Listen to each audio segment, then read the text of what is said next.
歡迎大家嚟到今日嘅記者。Welcome to the press briefing. We will have a photo session call first. A photo call first.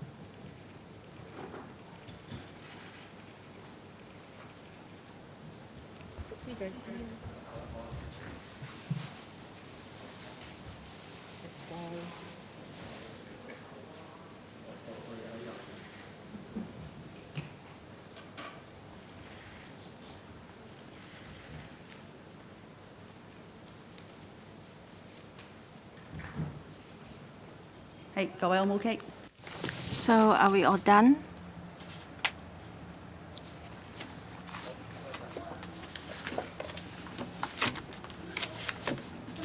Please be seated. Accompany the Financial Secretary, we have Mr. Christopher Hui, Secretary for the Treasury and Financial Services, Ms. Kathy G. PS for SFT, and also Mr. Andrew Au, Government Economist. Mr. Chen, the FS, will say a few words first.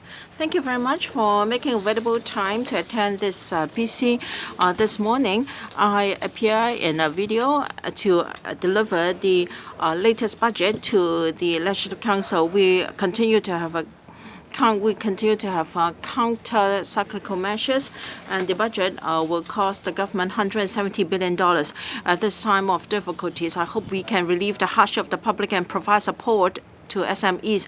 At the same time, we have to prepare for the post-epidemic economic revival and also create jobs for our people. Now, we've also made available resources for SMEs to do away with some of the development bottlenecks. Now, we are going to support all our effort to win the fight against the epidemic.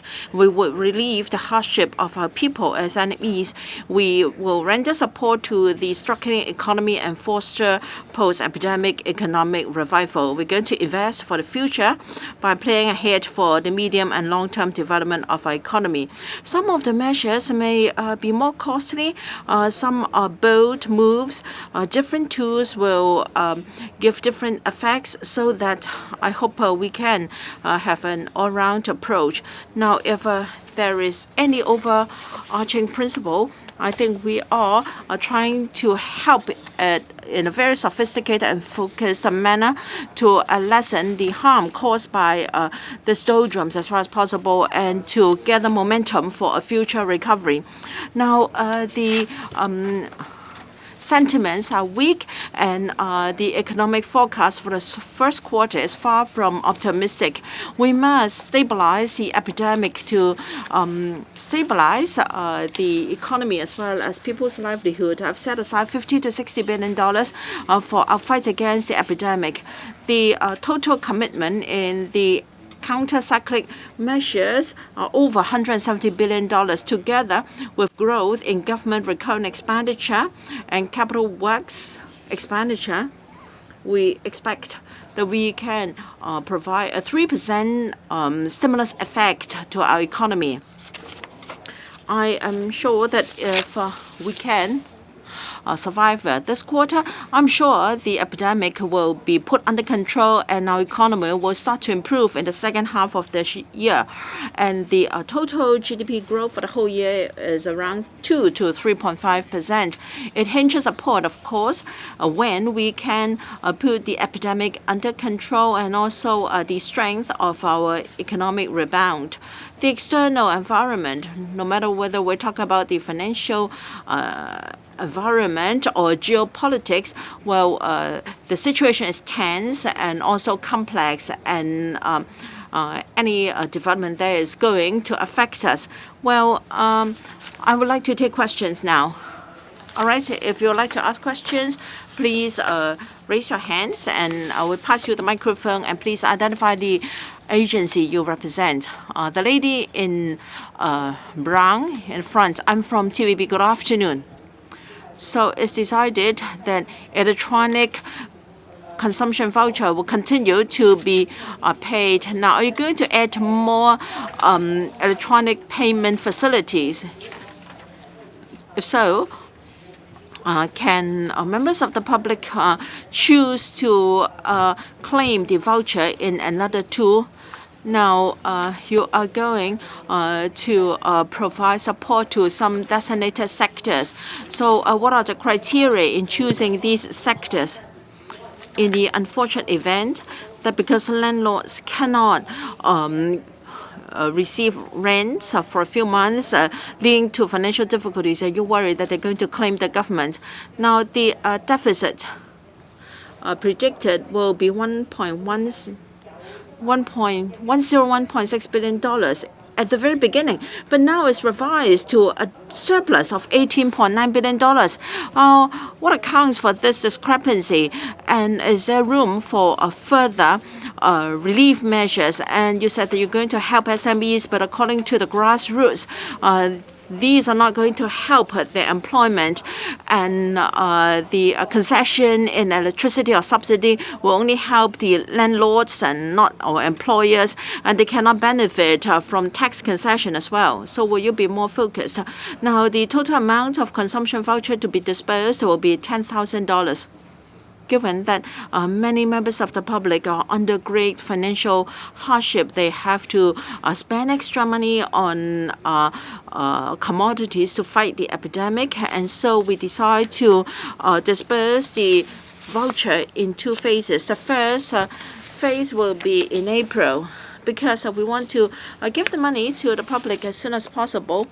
We have decided to use information registered for the consumption voucher last year.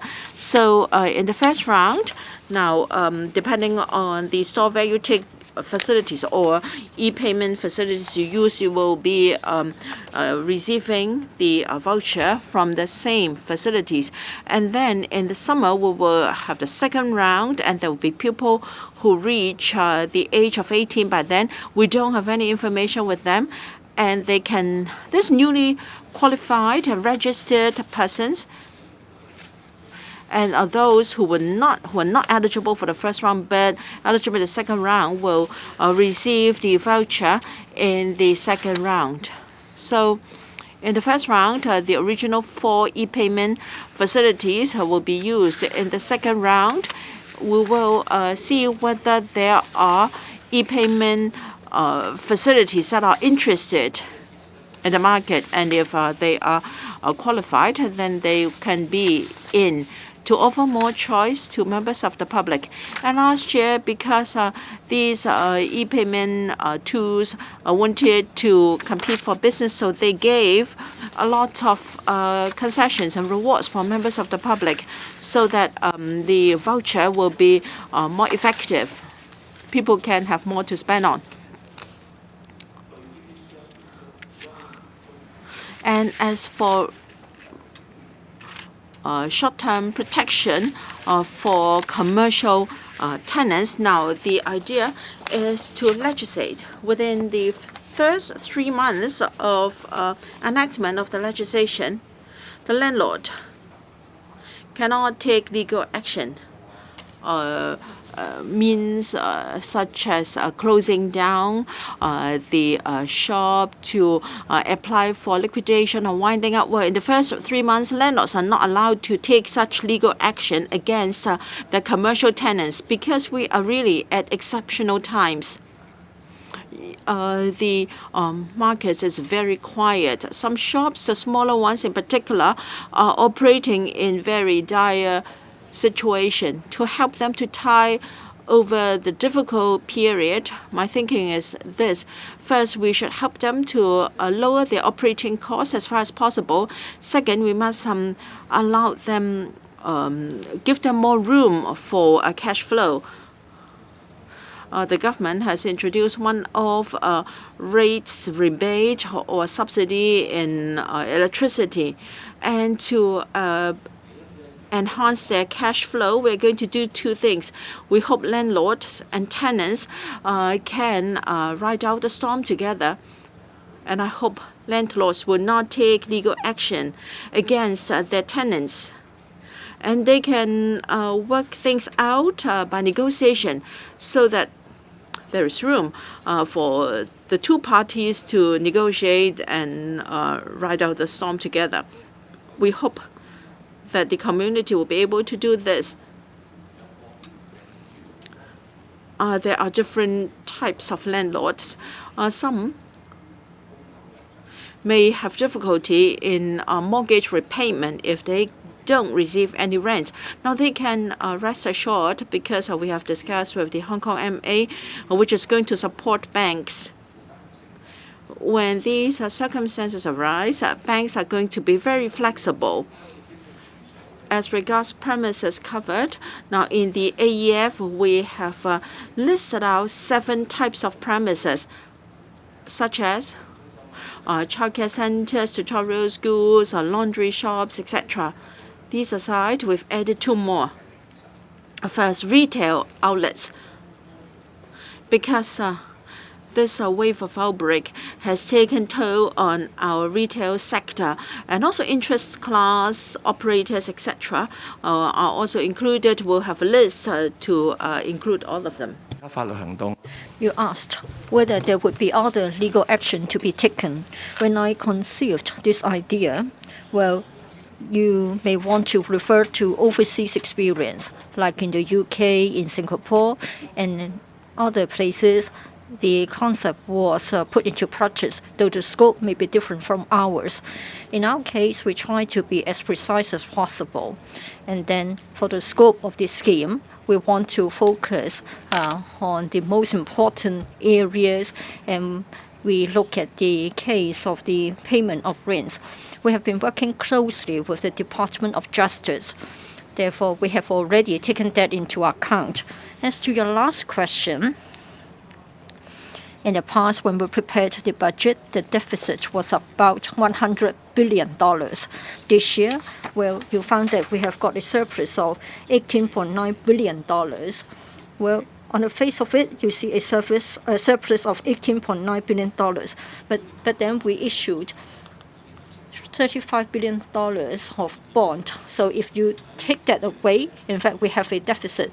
For the year 2021-2022, we have got housing reserve being brought back to us. That's about $20 billion. And then for the income from investment of the future fund, in the past there were 5 years income which had not been brought back. This year we got $25 billion from that source. So if you take all such into account, we in fact have a deficit of $60 billion plus. You may be interested as to why the figure was much lower. On the one hand, we have got more income or more revenue from land sale. So land premium by way of land sale, and then $40 billion by way of land premium paid by developers. This has been unseen for quite a while. And then for taxation revenue, there's one observation I want to share with you.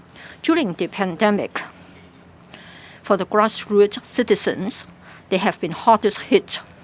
I think you recall that the year before last, we had tax concessions for sales tax and purchase tax. The cap was $20,000. This year, $10,000 being the ceiling. Well, you may think that when it comes to tax concession, when the cap was lowered from $20,000 to $10,000, there should be more people paying the tax. But in fact, there are fewer of them. But then the revenue is of a higher level. This is because in terms of distribution, for those who paid a small amount of tax, they actually belong to the lower income or middle income class. So they had a reduced level of income, or they might have lost their job. For the higher paid groups, they are still able to get the higher level of income. So when you look at that in the context of profits tax, the same is true. For profits tax, at first we thought that there would be a drop given the situation of our economy. But at the end of the day, some sectors paid more. Like in the year 2020, the financial service industry had a good performance. They continued with that in the year 2021. So is the property market. So all in all, $45 billion more in profits tax and $9 billion more by way of salaries tax. But of course, if you look at the finer details, early last year when the economy was in a poor shape, there were people who applied for later payment of their tax, and that's why we got the revenue this year. So basically, I've laid out the reasons. And then $9 billion more by way of stamp duty. That's because for the property market, it was buoyant all the way up to August, September. So we got more revenue by way of stamp duty. And then the stock market was buoyant. Stamp duty also performed well. And later on, there was underspending. We reserved money for spending, not because we were making savings. It's because of the pandemic. There were services, there were tasks that we would like to launch could not be started. And so we were not able to spend the money as scheduled. So owing to all such factors, at the end of the day, when we do our calculations for the year 21-22, the deficit was smaller than what we proposed. We are grateful because with such a financial situation, we were able to make bolder moves. The gentleman in dark red. Good afternoon, Financial Secretary. Good afternoon. I'm from Phoenix TV, FS. Well, earlier on, there were already 6 rounds of anti-epidemic funds. And this year, in your budget, you're going to give out a $10,000 electronic consumption voucher. What is the financial strength of the special administrative government? And are you in a position to give further mitigatory measures? And then for public housing, the waiting time has been lengthened to 6 years. And then I just want to know whether you're really confident that you can achieve your pledge in relation to allocation of public housing units. For long-term financial position, yes, this year we have the pandemic and we have made bolder steps in relation to our counter-cyclical measures. But after all, they are one-off measures. We really hope that we can control the infection and then we learn from the experience. We have dynamic zero infection. Let's hope that we don't have to go through what we are having now. In terms of expenditure, for this year, we still have zero growth for the civil service. And then for new items of expenditure, we'll continue to be very vigorous in our vetting exercise. But at the same time, we have got additional revenues. Last year, we raised the rate for stamp duty for stocks, and year after year, there will be more revenue. And in fact, we're talking about $10 billion more. And then we have got the latest requirement, that is the global minimum tax rate that applies to multinational enterprises. In other words, they have a turnover of 750 million euro dollars or above. So that's in relation to multinational enterprises. What happens is that they have to pay a minimum of 15% in relation to the effective tax rate. Now, Hong Kong is a place for multinational enterprises to set up their headquarters here. We identified who they are and we try to find out the effective tax rate that they are paying. Now, we are in the process to pass a bill to give effect to the OECD requirement. And then such enterprises have to make up for a shortfall. We believe that starting from 2024-2025, on a yearly basis, roughly speaking, we are getting $15 billion more. In terms of rates, we propose some changes. First of all, for rates, in future, when there is rates concession, we are only covering natural persons as landlords, but not companies. And if you own more than one property, you can only pick one. You are not supposed to have concession for all your properties. In a way, we are going to make a savings of $3 billion. For today's record, it will be a saving of $3.1 billion this year. We are going to make it progressive when it comes to rates.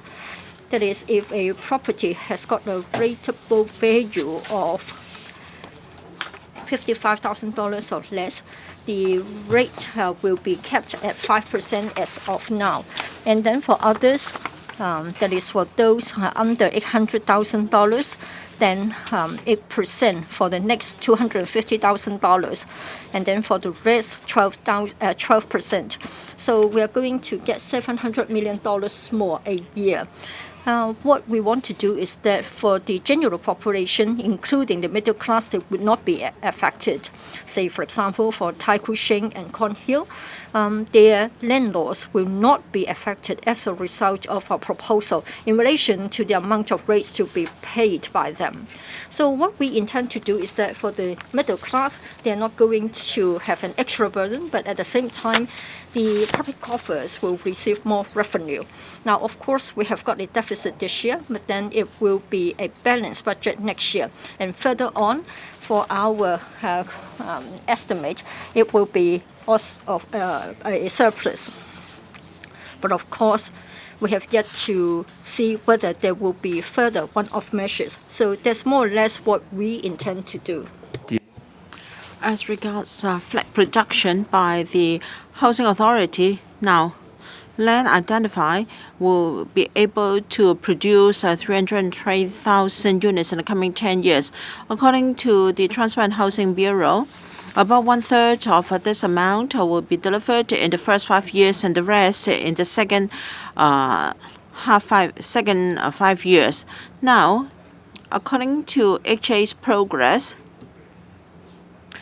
the total number of flats to be produced may not be greatly increased. But then in the budget, I have set aside $10 billion for the future development of the northern metropolis. When land, housing, infrastructure are involved, we have this dedicated fund to expedite the implementation of these items. Hopefully, we can produce flats faster. And for traffic infrastructure, for those who live in the NT, they really understand that when there is proper traffic infrastructure before population move in, then it will be much easier for people to commute to work and to places. And if traffic infrastructure can be provided in time, then railway developments can then raise the development potential of land along the alignment. The plot ratio may be increased, and that is conducive to the supply of land and housing. The lady with long hair in gray in the front. Good afternoon. I'm from HKEJ. The budget is going to disburse $10,000 of consumption voucher to stimulate the economy, but that may lead to gathering of crowds, and that may increase the risk of infection. Why haven't you considered giving out cash? And regarding the ban against landlords to pursue rent from tenants, now, why don't you learn from the experience of places like Singapore to extend the scope to all sectors instead of specific sectors? Now, the budget has got new measures to please many sectors in the election committee. For instance, particular measures for the tourism sector, etc. Is it because you want to please these election committee members in your bid to run in the CE race? Now, we follow the latest information provided to the government that's based on the registration details of the electric consumption voucher. That will be the most expeditious way to give our money to the public, because we have also got the cash allowance scheme implemented the year before last, but then the information was not as complete as the consumption voucher scheme. And we try to broaden the scope of the consumption vouchers as far as possible. People may want to spend the vouchers on daily necessities, for transport, for anti-epidemic items. They can all be used. So in terms of usage, the vouchers are not that different from cash. We want the money to be dispersed expeditiously and efficiently to members of the public. We are not encouraging people to gather. So we have lowered the threshold for the traffic subsidy scheme. Starting from May, the threshold would be lowered from 400 to 200. And we only do that in May. We only start to do that in May. As regards why we do not cover more sectors in the rental enforcement moratorium for tenants, now we want to be more targeted because we understand the retail industry has suffered. But if you look at the financial services industry and some sectors, they are faring quite well. They may not necessarily need this measure. Besides, we have to strike a balance.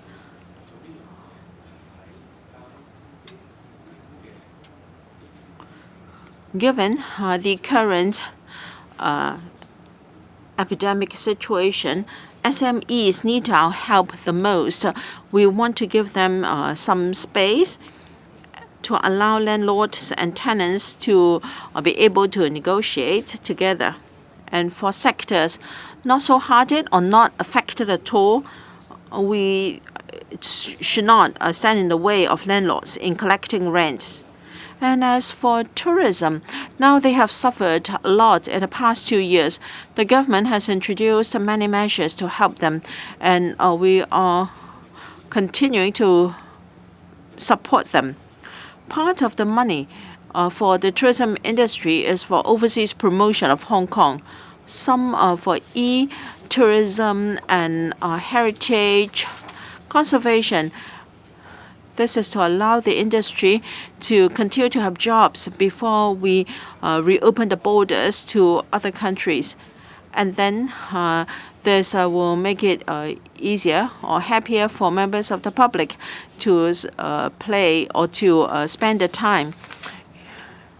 In the last budget, there were criticisms from the from the agriculture and fishery sectors, saying that for a long time we were not given them enough support. So we have reviewed our position. We believe we can invest in the long-term development of agriculture and fisheries so that they can use technology to develop. We have set up a fund and they have to apply for the fund before they can use it. The gentleman in black. Good afternoon, Financial Secretary. I'm from the Economic Times. 3 questions. Now, the U.S. is increasing the interest rates and they're scaling down their easing measures. Well, what is your outlook on our property market? You have got concessionary measures in this budget, say, for example, raising the loan-to-value ceiling. Is it all because you see signs that the property market may be falling? And then in the year 2018, you considered that there should be consideration to changing the rating system. Is it because you think that it is the right time and it wasn't for the past few years? And then a question about the electronic consumption vouchers. In your budget, you didn't actually give a figure concerning the stimulating effect. So what is your estimated rate of stimulus? Why did you pick the figure of $10,000? For the consumption vouchers, we believe that the stimulating effect will be 1.2%. I fix it at $10,000 in the light of the current economic situation as well as the affordability of the SAR government. For the domestic rent concession, tax concession arrangements, we did consider that in the past, and we gave serious consideration to the idea. We've made preparation. We believe that it is now the right time. Now, if people buy property for his or her own use, they are subject to $100,000 for home mortgage repayment. Currently, we are having a similar arrangement for rental payments. In other words, for both landlords as well as tenants, the government is trying to give similar assistance. We would like to be a bit flexible about the mortgage repayment ceilings. We've been told that there were people who would like to buy property for own use, but they were not able to come up with a huge sum in the form of a down payment. They're able to cope with the monthly repayment amount. The year before last, we relaxed the ceiling once, hoping that the homeowners could get on the housing ladder if they could not afford the huge sum of down payment. Today, we would like to make a relaxation because we would like to meet the demands and the needs of the citizens. Secondly, we have to keep an eye on the market. We don't want, as a result of a relaxation, stir up speculation in the property market. The last time we carried out a sort of relaxation, as far as the timing was concerned, at that time the transaction volume increased, but then the prices were more or less stable. Now we have an adequate supply, 98,000, and then for the next 5 years it would be 19,000 per year, 14% more than in the past. So we know that the interest rates may go up, and then in fact everybody is being very prudent about the property market. In other words, we don't think that people would be rushing to buy a property. So even if we are to have relaxations, those who have a genuine demand will be given an extra choice. But I don't think that this will have a stimulating effect, and it will not give rise to heated speculation. In other words, we have a stable environment. We try as much as possible to have relaxation when circumstances permit, so that end users can buy a property. The reporter in the dark jacket. I'm from Cable TV News. Good afternoon, FS. Well, you mentioned that for this year's budget, or rather for last year's, instead of having $120 billion deficit, you are now getting $20 billion surplus. The difference is huge.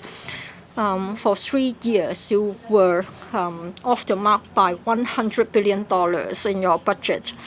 Now, you need to render support to the Antiepidemic Fund. How come that you believe that there will still be surpluses instead of deficits? And then in the year 2027, the fiscal reserves will be good enough for 16 months of government expenditure. Why are you having such a long-term outlook? Is it because you want to run for the post of the CE?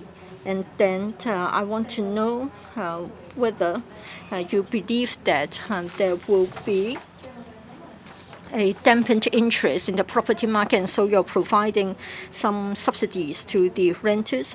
And for all your moves, do you think that it is against the principles of free economy? Are you afraid that there would be legal action to challenge you in the court by way of a judicial review? Now, you know that Hong Kong's economy is small and open. For the challenges that we face, they are not just locally oriented. We are also susceptible to challenges from the external environment. And of course, we have to watch out for the developments in the market. Every year, myself and my team try our best to estimate the revenues as well as the expenditures when we prepare our annual budgets. We do our best in the preparation, but then they are, after all, estimates. Like last year, I think nobody would have expected that we would be getting $40–50 billion from the developers by way of payment of land premium.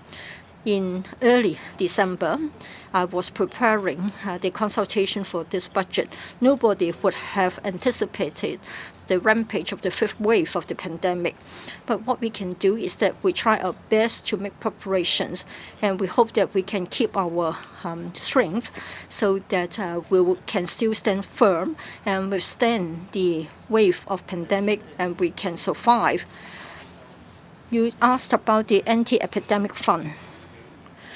Well, we believe that other than this year's, we are going to take into account what may happen in the next 4 years. In fact, this is what we have been doing all the time. This appears in every year's budget speech. You find it in the annex to the supplement to the budget speech. This is because when we carry out our budgetary planning, we cannot just set our eyes on 1 year's figures. We have to take several years down the road into account so that we have sound financial positions and we have a stable environment. For the rating agencies, when we look at our rating, they will also take a few years into account instead of just a single year's figures. And then for a few years, for the IMF and other credit rating agencies, they also agreed with us that what we are putting in place is proper. As to the tax concessions for rental payment, we are going to have this for the first time, and it will become a standing item.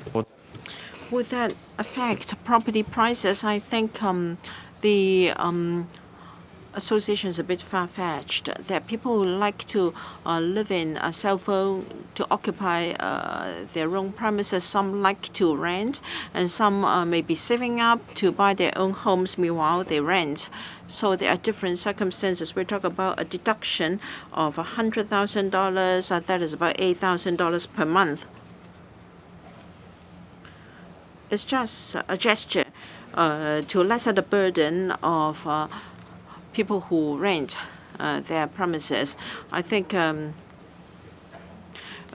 impact on property prices will be minimum. And as for rental enforcement moratorium, that is not going to affect our free market operation. We're not the first to introduce this in the U.S. and the UK and Singapore. They have similar measures along the line.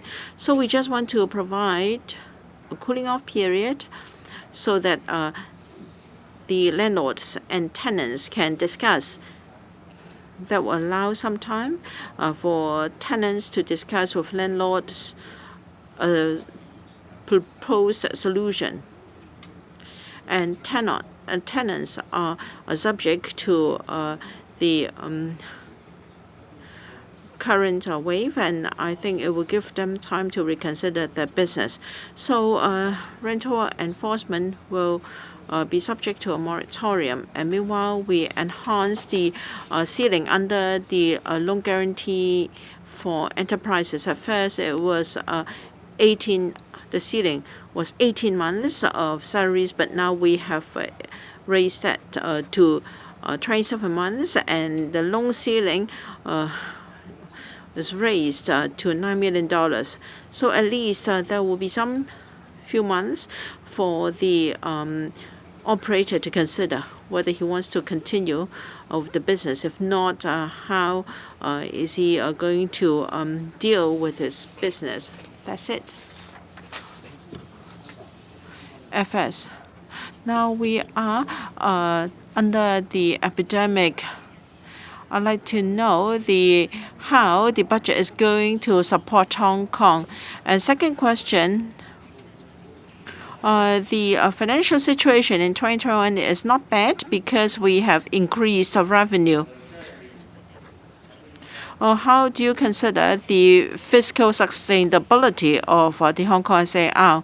We have set aside $50 to $60 billion in this fight against the epidemic. We are very confident there's been care and guidance from the central government. The SAR, not just the government, but all sectors of the SAR are now very united.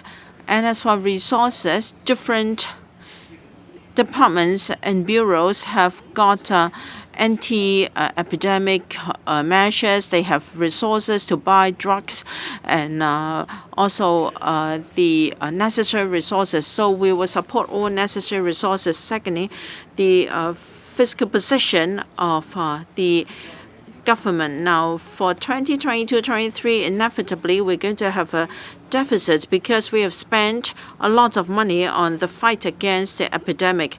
And for one-off measures, such as the electronic consumption vouchers and others, they are quite substantial. So in 2023, there will be a deficit afterwards. Now, we can learn from our past experience. If our fight against epidemic is successful, when there is no more epidemic, we can save our expenses to fight the epidemic. The economy will be better. We will be receiving more taxes. In the past couple of years, we have spent a lot of money in the fight against the epidemic. Now, in this budget, we have spent $480 billion, $200 billion in AEF. And in the last two budgets, every year, we're spending $100 billion on average. So we must spend the money properly in order to suppress the epidemic. If we do a good job, then we can make a lot of savings in the future. And we have also considered the impact of the epidemic on our economic growth. In 2020, the impact on our GDP was around $200 billion. Last year, it was $100 or so billion. So for this round, I think the impact would also be considerable. So the first priority is to combat the epidemic. Secondly, Hong Kong is very resilient. We are very resilient. Last year, the epidemic started to ease in June and July, so the economic and spending sentiments were much improved. There was a growth of about 10.1% in investment in private consumption. So we have a very solid foundation, and the country has already decided on the development direction of Hong Kong, whether we are talking about the GBA development and also the development of Hong Kong into 8 hubs. Now we have provided resources, and these will help our economy and our revenue. So we expect that in 2022-23, we will have a few $100 billion of deficit, and then we will start to have a balanced budget and then some surplus. Meanwhile, we have to be very prudent in our spending. We should spend money cautiously in area where money should be spent, and then we can also have more revenue. Now for BEPS, to introduce in Hong Kong, starting from 24-25, we will have an extra $150 or $15 billion of income. And our new progressive rate system will also bring us extra revenue. On this basis, I am optimistic about the future. We are quite confident in our fiscal position. The gentleman in dark. I'm Jackie. 2 questions. First of all, other than the question of unemployment, there are also people who are underemployed. They're taking no pay leave. Do you have any specific measures for them in the budget? And then for the number of newly completed flats, you said that there would be a good supply. And then for the mortgage loan ceiling, you're going to relax it. Sorry, I didn't catch the last bit. What about relaxing the draconian measures? No, I'm not going to relax any of our draconian measures in relation to demand management measures for the property market. I'm not going to relax at all. Now we are going to relax the mortgage insurance ratio. We just want to have a bit of relaxation so that who are buying a property for his own use or who would like to have a flat for flat exchange, we hope we can provide some flexibility. Given the market situation, I don't think our move will have a stimulating effect. Therefore, we believe that we can have some relaxation. Well, you talked about support measures for those who are underemployed. Well, on the one hand, we have got one-off measures in the budget for everybody.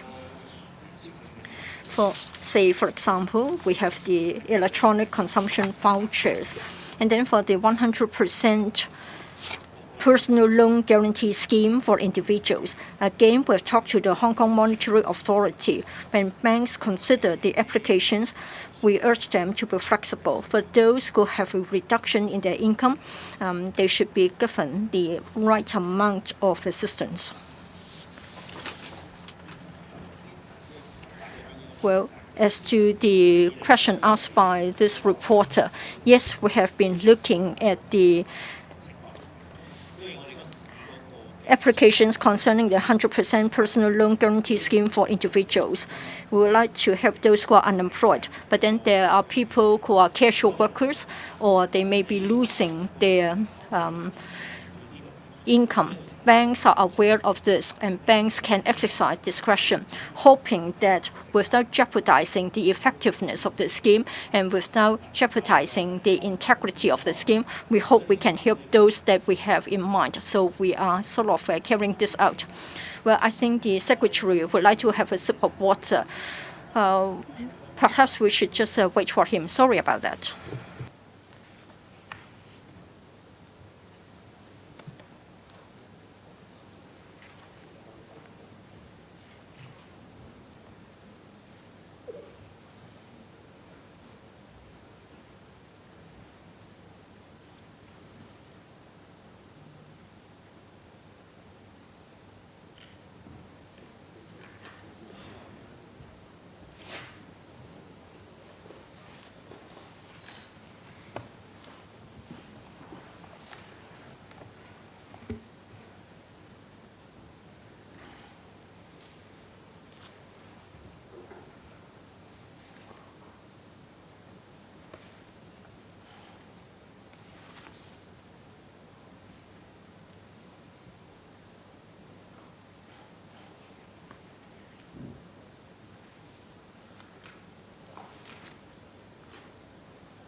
Well, could I ask a question about the future fund? 呢方面我哋秘書長可以提供。I think our permanent secretary can provide a response. Would you like to repeat your question? I'm sorry about that. Well, for the future fund, I want to know how much has been brought back from the future fund to this year's budget.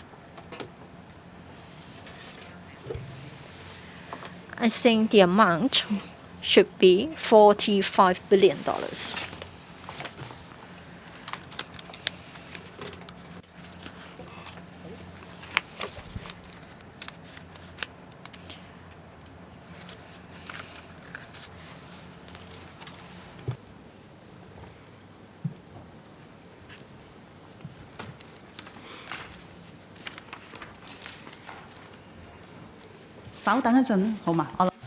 Please bear with us. I think it's better for us to wait for the FS to come back.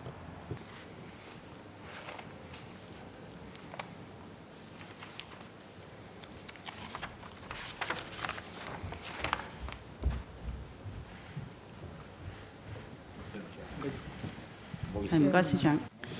Sorry about that. Let's continue. Please have a show of hands again. Yes. The one in the middle in red, the gentleman in red. Good afternoon, Financial Secretary. I'm from Ming Pao. 3 questions. First of all, would you like to tell the taxpayers that is about the expenditure incurred under the national safety law in the coming 5 years? Do you need extra money for that? And then for your estimated figures concerning the growth of our economy, do you have in mind that you can bring the infection under control in 2 months' time? It seems that we are sort of poorly prepared. You have got the pandemic for 2 years, but it seems that you haven't got much to say about the preparation. Only 400 more beds for the hospital authority. So in terms of your mentality, is it a matter of still waiting for the central government to help? Now, the CE said that we can earn the money back. We don't have to mind how much to spend on fighting the pandemic. And he said that we mustn't have the same mentality when it is wartime. And then for the Finance Committee, each LegCo member can only ask 10 questions most. Are you going to let us have the normal arrangements so that the public and the media can monitor your performance? $8 billion were set aside in 2020 for national safety and national security. It is highly sensitive. We did submit a paper to the LegCo saying that $8 billion will be set aside for the use in a few years. As to the specifics, how much per year, I'm afraid this is too sensitive for public disclosure. Well, for this arrangement, I think in other advanced countries, they have got a similar approach because after all, when it comes to national safety, it is really a very sensitive area. And then for our economic growth and our outlook, well, the entire society, the entire government are doing our utmost. If the infection is not brought under control, not just the economy will be affected, livelihood would also be affected. So this is the most urgent issue. We have an all-out approach in making our efforts. We hope that in the coming year or two, let's hope that we can bring it under control. When it comes to the allocation of resources, I think we try to do so in the light of information we have got. So you can see and read from our budget. Other than those items that I have listed out, I've also said that we will also earmark another sum, and that's about $20 billion. Just now, you asked a question.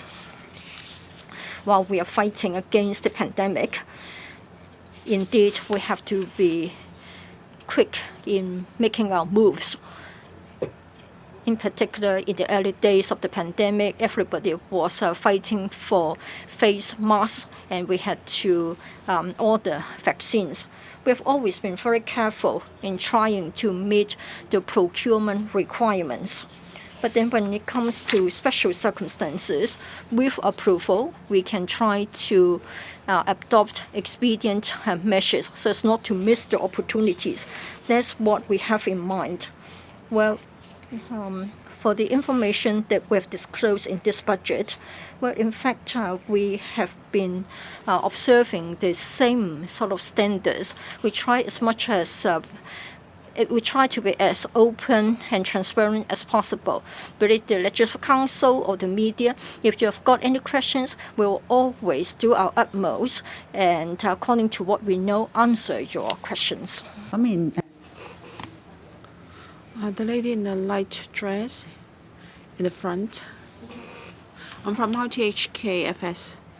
Now, yesterday the CE said that we've spent a lot in fighting the epidemic, and therefore the budget will have to do something to recover the spending. So is that your consideration, that is to boost revenue? And as for the progressive rate system, are you worried that there might be repercussions? Or is it that on balance there will be less objection compared to introduction of GST? Now for using hotels for isolation and treatment, what was the spending? And if the epidemic cannot stabilize within a short period of time, would there be an impact on our fiscal position? And as for the paragraphs on financial services, I think you spend more than you did in the past, in particular, Hong Kong being an international financial center.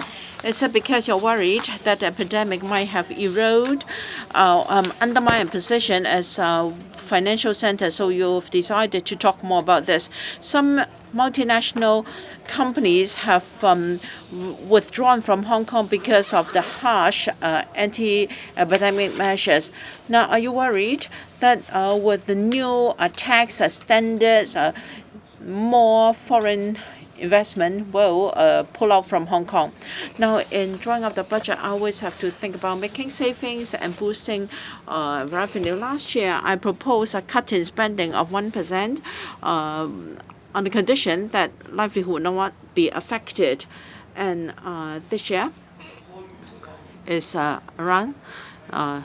We have a similar consideration.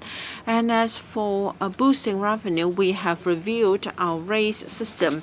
In the past few years, when we proposed a rates relief, there were similar proposals from the legislators. It's not about having a progressive rating system, but that one should not enjoy rates rebate in more than one property. Now, this progressive rating system will levy different rates of percentage based on the property value. This is a common practice in many places in the world. This time we have set the threshold at 550,000. That is a monthly rental of about $45,833. Our assessment is that the impact on the middle class is going to be minimal. Take Hong Kong Island, residential developments such as Tai Kwu Shing and Cornhill, and also some residential developments in Kowloon. We have examined the impact, and we believe the impact on most of the middle class would be minimum. Now, there are about 42,000 properties that would be affected by our new arrangement, and they account for about 2.2% of our total number of domestic properties. And as for a universal mandatory testing and also hotel isolation, the spending expected now therefore been provided for in the budget. For measures that are not yet specific, they have not been factored in, and if money is needed, there will be a funding application. Of course, Hong Kong being an international financial center, the financial services sector is very important to Hong Kong, and we are also earning a lot of revenue from there. And as for the global minimum tax rate, from Hong Kong's point of view, these enterprises are not going to be affected because the global minimum tax rate is 15%. For an entity paying 12%, that is less than 15%, who should be eligible to collect the balance. Now, it depends on where the headquarters is. Usually, the place where the headquarters are will levy the tax. So, for us, we are only targeting these multinational enterprises with their headquarters in Hong Kong, and they will have to pay us tax based on the global minimum tax rate. Now, if they move out of Hong Kong, they will still have to pay that tax to the jurisdiction concerned. So from a global competitiveness point of view, we're not going to lose out, and at the same time, we are going to collect the balance in tax. I'm from Hong Kong 01. Now you will issue the electronic consumption vouchers in April. If by then the epidemic has not eased, so will that affect the effectiveness of the vouchers? Now, under the latest anti-social distancing, social distancing measure, well, they will last until the 20th of April. Will that offset the effectiveness of the voucher? And for the rental enforcement moratorium, after 3 months, what if the tenants are still not able to pay the rent? And are you going to relax the maximum level of loan for residential properties? Are you worried that you will cause property prices to rise? Now, for the e-consumption vouchers, now because of the epidemic, people, the grassroots in particular, are under extreme hardship. So no matter where or which e-payment tool is used, the recipients can still use the money, and there is no need to spend money in a very short period of time, and therefore we're not worried about offsetting the effect of the voucher. And as for the rental enforcement moratorium proposal, the main purpose is to allow time for the landlord and the tenant to cool down. Well, the rent in arrears will have to be paid some way or another. Or can there be any reduction, or can that be paid by installments? We will allow the landlords and tenants to decide. Because of the impact of the epidemic, I hope you will not overreact. Otherwise, the SMEs will suffer. After all, many SMEs are have families, and they are also employing many employees. So I hope that there can be a mutual understanding and give and take between the landlords and tenants. And as for relaxing the maximum percentage of loan in flats, now because there might be interest hikes in the U.S. And as for the supply, in the coming 3 to 4 years, we expect to have 98,000 flats, the highest in recent years. And according to the rating and valuation department, in the coming 5 years, there will be 19,000 units to be completed every year, up 10% compared to recent levels in recent years.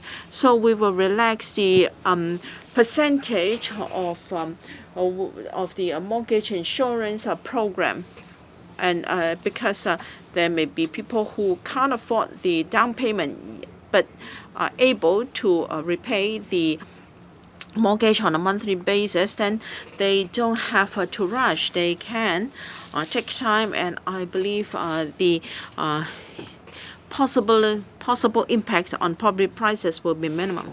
唔緊要，我哋繼續。好，前排。All right, we'll continue.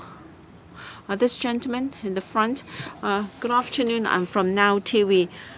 You said that you have not taken into account the cost of universal mandatory testing for the community. What is the estimate? Now, among the $45 billion in anti-epidemic measures, most of them are for testing and for building isolation and treatment facilities, which will mainly be done by the mainland teams. Have you considered the spending for the mainland help in this regard? Now, you mentioned problems of our young people and the economy, and you said that these measures or these problems have to be resolved bit by bit. So as asked by some reporters, will you be the one to resolve these problems? Are you going to join the CE race? Well, you just left abruptly, and that was a bit embarrassing. Can you explain the reason for that, please?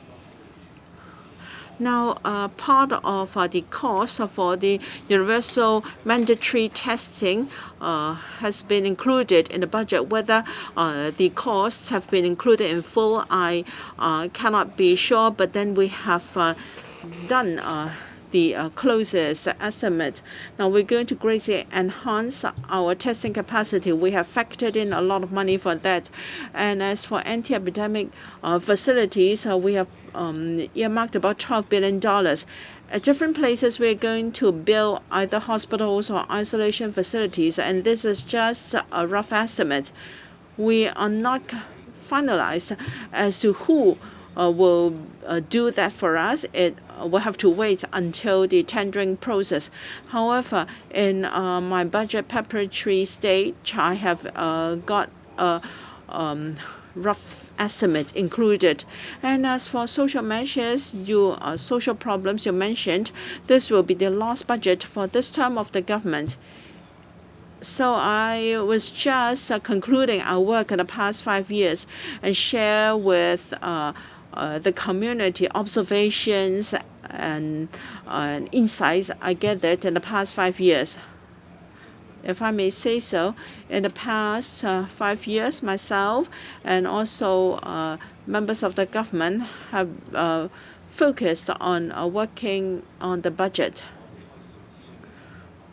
The current situation is very different from what it was when we started to draft the budget, and many measures have to be reconsidered and reviewed, and that is quite mind-taxing. So our focus right now is on fighting the epidemic. I apologize for having left abruptly. Well, I had too much water after the last program and before coming down, so my apologies. 係咁。 Final 2 questions. The lady in a light jacket. I'm from Oriental Daily News. In your budget, you talk about the SEF as well as the Hong Kong X. They will be reviewing the listing rules. Do you have any initial timetable? And what about measures to balance the risk of the investors as well as reviewing the threshold? And what about venture capital management measures? In the budget, we have said that in the coming year, we are going to invite the Hong Kong Exchange as well as the Security and Futures Commission to look at the following issue. There are R&D companies, especially those who are involved in advanced technologies. Sometimes, if we have breakthroughs, then it will be a story of success. However, at the initial stage, before they achieve any breakthrough, at different phases, they need capital so as to render support to their R&D efforts.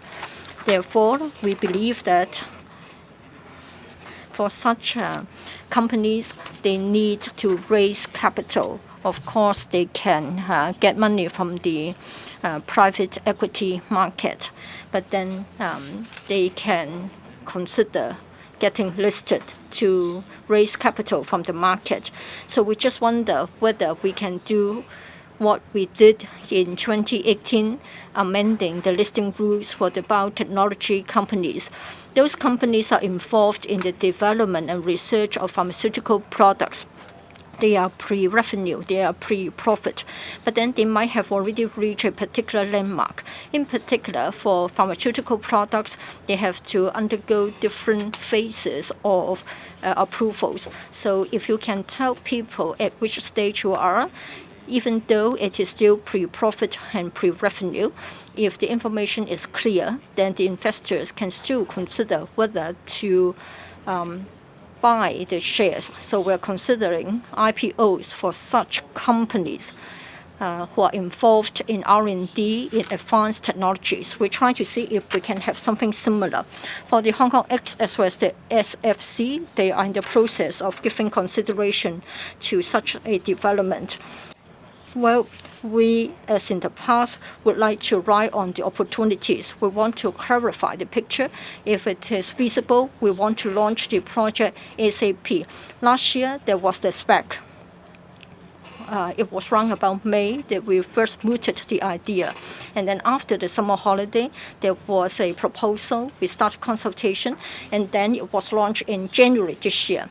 In the year 2018, when it comes to the enterprises with weighted voting rights as well as other relaxations, it was in year 2017 that we considered it, and then it took us just 9 to 10 months' time before we're able to launch them. We can't afford to lose time because there is keen competition among different financial services markets. All right, we come to the last question. The gentleman with a blue mask with eyeglasses. I'm from Ta Kung Pao. 3 questions for you, Financial Secretary. First of all, for the second half of the year, you expect the economy to revive. How confident are you about the revival in the second half? And then for the public transport subsidy, why would you relax the threshold in May onwards, and it will end by October? Why not till the end of the year? And then for the consumption vouchers, is it possible for us to choose a new payment platform? And then last time, the elderly people missed out, or they could only get it very late because they were not familiar with the electronic payment systems. How are you going to resolve the problem this year? Well, for your first question, that's about the pandemic. We are confident that we can bring it under control. This is because within the government, we give it the topmost priority. And I can see that we have seen concerted efforts throughout the society. Together, I'm confident that we can fight the pandemic. And then for the public transport fare subsidy scheme, it will only have the threshold lowered in May, but not earlier, because we encourage people to stay home. So it is not quite meaningful to have it done earlier. So we hope that by mid-April, we can bring the virus under control, and then we start the lowering of the threshold from May onwards for 6 months till October. For the consumption vouchers, you asked about the difficulties faced by the elderly people last time. Is that the question you asked? All right. For the difficulties identified, we have already gathered the information. And in fact, last year, within a short period of time, we set up a few centers, sending out outreaching teams to help the elderly people. And in fact, very soon, the problem was overcome. So we've learned from the experience. What we want to do is that we try to develop the details, hoping that we take a mile further and we can help the needy. Thank you very much. That's the end of today's press conference. Thank you very much. Sorry once again for staying away for a while just now.